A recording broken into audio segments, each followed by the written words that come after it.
இப்ப விஜய் வந்து ஈரோட்ல பேசிட்டு போனார்ல, அத பத்தி உங்களுடைய கருத்து என்ன? விஜய் வந்தாருன்னா அவர் இப்பதாங்க வந்திருக்காரு. ஆண்டாண்டு காலம் இருந்தவங்க எல்லாம் செய்யணும்லங்க. அவர் நம்ம குறை சொல்லக்கூடாதுங்க. அவர் இனிமேல் வந்து என்ன செய்யறாங்கிறத பார்க்கணும். பார்த்ததுக்கப்புறம் அடுத்த தடவை தான் அவருக்கு நான் முடிவு சொல்ல முடியும். இப்ப சொல்ல முடியாது. இப்ப 2026ல யார் வருவான்னு நினைக்கிறீங்க? 2026ல வந்து அதான் இப்ப இளைஞர் காலம். எங்க காலம்லாம் முடிஞ்சிருச்சு. அண்ணா, காமராஜர், எம்ஜிஆர் எல்லாம் ஜெயலலிதாமெல்லாம் பார்த்துட்டோம். இன்னைக்கு பார்க்க போகிறோம் இளைஞர் காலேஜில் இருக்குது அந்த வார்த்தை. இளைஞர் பார்த்து முடிவு எடுக்கிறது தான். இப்போ எங்கள் காலம் முடிஞ்சிருச்சு. நாங்கள்லாம் வந்து இனி ஓய்வு பெற காலம். எந்த கவர்மெண்ட் ஆகணுங்கிறத அவங்க பார்த்து முடிவு பண்ணணும்.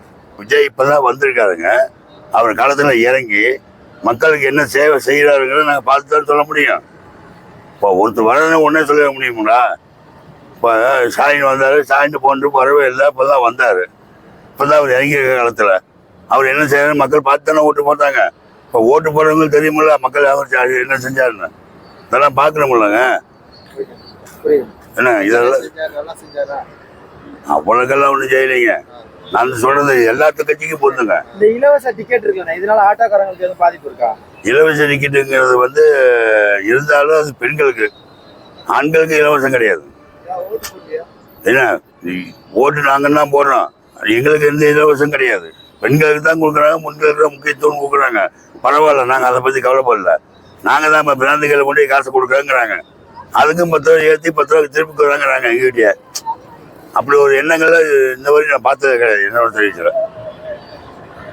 அதனால என்ன சொல்லணும்னா, நீங்கள் எதுவும் பண்ண வேண்டாம், இலவசம் எதுவும் வேண்டாம், கொடுக்குறத கரெக்டாக கொடுத்தா போதும். விலைவாசி ஏறாமல் இருந்து அதை அப்படியே கட் பண்ணால் போதும். தங்க விலை 1 லட்சம் 2 லட்சம் போச்சுங்க, அதை பற்றி நமக்கு கவலையே கிடையாது. தங்கத்துக்கு நமக்கு என்ன சம்பந்தம்? சாப்பிட்றதுக்கு என்ன வருமோ அதை உண்டான செஞ்சால் போதும். அந்த விலைவாசி குறைக்கணும். நடுத்தர மக்கள் சோறு வாங்கி திங்கணுங்க. ஒரு ஹோட்டல் கடை போய் சாப்பிட்டா 100 ரூபா 150 ரூபா ஆகுது. சம்பாதிக்கிறது 60 70 ரூபாய்க்கு மேலே போக மாட்டேங்குது. எப்படி சாப்பிட முடியும்? இப்போ இந்த அம்மா இருக்க வரையும் அம்மா உணவுன்னு போட்டாங்க, 10 ரூபாய்க்கு திருப்தியாக சாப்பிட்டாங்க. இன்றைக்கி அதை சாப்பிட முடியுதா? முடியலையே. அந்த உணவுலாம் இல்லைன்னா அது நிர்வாகம் இல்லை. அது ஸ்டாலின் ஐயா வந்து சொன்னாரா இல்லை இருக்கவங்க சொன்னாங்களா நமக்கு தெரியாது. அது நிர்வாகம் நடக்கலை.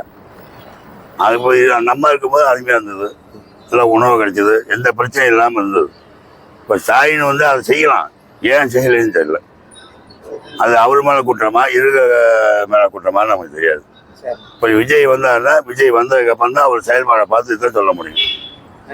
அவர்லாம் எம்ஜிஆர் ஆகிட முடியாது. எம்ஜிஆர் செஞ்சாருன்னா கணக்கு வேற. எம்ஜிஆர் யாருமே கொடை சொல்லல. யாராவது கொடை சொல்ல உண்டா? அவர் தான் முதலமைச்சர். ஜெயலலிதாவும் கொடை சொல்லல, காமராஜரும் கொடை சொல்லல, முன்னாள் தலைவர் யாருமே கொடை சொல்லல. இப்போ அவங்க தான் மாற்றி பேசிக்கிறாங்க. அதெல்லாம் மாறணும். இந்த நிலை 26 முடிஞ்சு 27வது நல்லா இருக்கட்டும் அப்படிங்கிறது எங்கள் ஆட்டோக்கார சார்பாக வாழ்த்துக்கள்.